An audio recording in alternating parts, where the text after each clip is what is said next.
சுடர் மேல எல்லாருமே பயங்கரமான ஒரு கோவத்துல இருந்துட்டு இருக்காங்க. அதுவும் இல்லாம சுடர் இன்னும் எத்தன நாளைக்கு தாக்கு பிடிக்க போறா? விஜய கல்யாணம் பண்ணிக்கணும், விஜய அடையணும் அப்படின்னு சொல்லிட்டு அவ நினைக்கிறது எல்லாமே கரெக்ட். ஆனா அவளோட அடையாளத்த மறைச்சு இங்க நம்ம விஜய அடையணும்னு நினைக்கிறா இல்லையா? அதுதான் மிகப்பெரிய ஒரு தப்பு.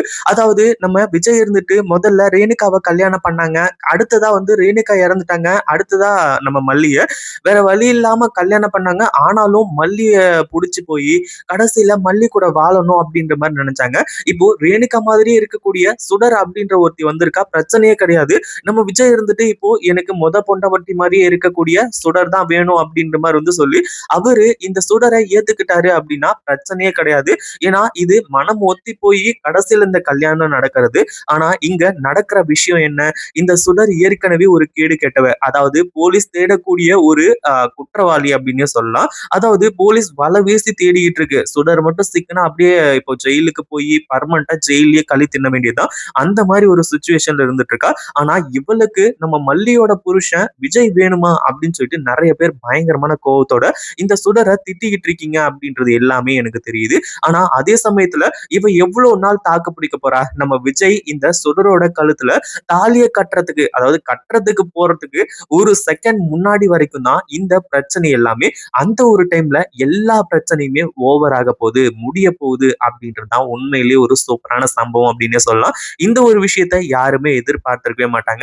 ஏன்னா இங்க நடக்கிறது எல்லாத்தையுமே வச்சு பார்க்கும்போது சுடர் அவ்வளவுதான், சுடர் தான் இப்போ விஜய்க்கு ஃபேரு, இனிமே அவங்க 2 பேரும் தான் கல்யாணம் பண்ணிக்க போறாங்க, மல்லியோட கதை முடிஞ்சது அப்படின்ற மாதிரி நினைச்சிட்டு இருக்கோம். ஆனா அதுதான் கிடையாது. என்ன நடந்தாலும் சரி, தன்னோட உயிரை கொடுத்தாச்சு கூட கடைசி நிமிஷத்துல மல்லி இது எல்லாத்தையுமே மாத்திடலாம் அப்படின்னு சொல்லிட்டு ரொம்பவே சூப்பரா போராடிட்டு இருக்காங்க அப்படின்னு தான் சொல்லணும். ஆனா அதே சமயத்துல சுடருக்கு கான்பிடன்ஸ் ஓவர் ஆயிட்டே இருக்கு. ஏன்னா இன்னும் கல்யாணத்துக்கு இன்னும் கொஞ்ச நேரம் தான் இருக்கு. அதாவது விஜய் என்னோட கழுத்துல தாலியை கட்டுறதுக்கு இன்னும் கொஞ்ச நேரம் தான் இருக்கு. இனிமே எந்த ஒரு பிரச்சனையுமே இல்லை. நான் நினைச்சது எல்லாமே நடக்க போகுது. இனிமே அதாவது சுடரோட அடையாளத்தை மடைச்சு நான் ரேணுகாவாவே இங்க வாழ்ந்துட போறேன் அப்படின்ற மாதிரி சொல்லிக்கிட்டு இருந்தேன். ஆனா கடைசி நிமிஷத்துல இப்படி ஒரு ஷாக்கு இந்த சுடருக்கு வந்திருக்கவே கூடாது அப்படின்ற மாதிரி நினைக்கிறா. ஏன்னா அந்த அளவுக்கு மல்லி சூப்பரா ஷாக்கிங்க கொடுக்க ஆரம்பிச்சுறாங்க. அதாவது நியாயம் ஜெயிக்கும், தர்மம் ஜெயிக்கும் அப்படின்ற மாதிரி சொல்றாங்க இல்லையா?